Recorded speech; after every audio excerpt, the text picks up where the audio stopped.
મિત્રો કેવું છે આપણું સોયાબીન પૂરા 15 દિવસનું થયું છે અને વચ્ચે તુવેરને હાર મૂકેલી છે. તો કોઈ ખેડૂત ભાઈ કહેતા હોય કે સોયાબીનમાં તુવેર ના થાય. મિત્રો સોયાબીનમાં તુવેર 100% થાય, પણ થોડું વહેલું વાવેતર કરવું પડે. અને આપણે અત્યારે થોડીક વરાપ છે એટલે 2 દિવસમાં હાથે હાકી અને તુવેરનું વાવેતર કરી દઈશું.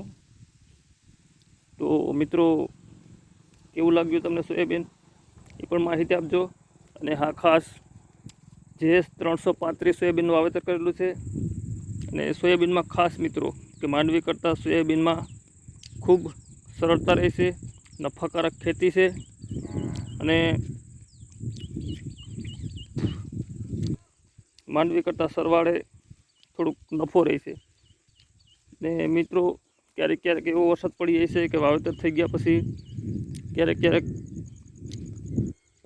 માંડવી અથવા સોયાબીન ઉગતું નથી એવું બને છે, અથવા તો બિયારણ નબળું હોય તો ઉગતું નથી. મિત્રો સોયાબીન ના ઉગતું હોય તો ના ઉગ્યું હોય તો ફરી આપણે વાવેતર કરી શકીએ, કારણ કે એનું બિયારણ સસ્તું પડે અને સરવાળે હેડું પડે. પણ જો માંડવી ના ઉગ્યું હોય તો મિત્રો એ ખેડૂતને બહુ મોટો માર પડે છે. તો મિત્રો આમાં જો ઉગ્યું નહોતું, પાછું ધબોડી દીધું છે, બરાબર. તો મિત્રો એમાં શું બીજો ફેર પડે છે? પણ મિત્રો સોયાબીન ખેડૂત માટે સરવાળે બહુ સસ્તું પડે છે અને સોયાબીનનું વાવેતર કરવું જોઈએ.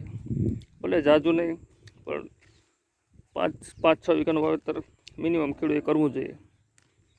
તો મિત્રો કેવું લાગ્યું આપણું સોયાબીન? આ પાછું વાવેતર કરેલું છે. તો મિત્રો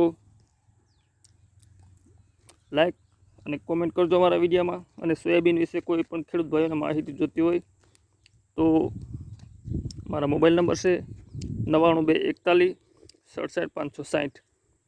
મિત્રો એના ઉપર વોટ્સએપથી કોન્ટેક કરજો. અને મિત્રો હું તો છેલ્લા 4 વર્ષથી મિત્રો વાવેતર કરું છું.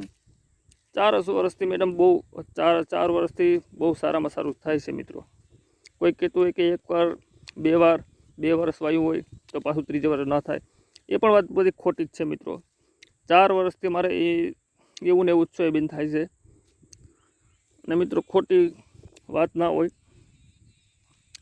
કે ખોટું કોઈ ખેડૂતને રવાડે ના ચડાવાય. પણ સોયાબીનમાં તો મિત્રો સારું નફાકારક ખેતી છે. તો સોયાબીન વિશે કોઈને માહિતી જોતી હોય તો પણ કોલ કરજો. નેક્સ્ટ વિડીયો આપણે કાલે મૂકશું મિત્રો. જય હિન્દ, જય ભારત.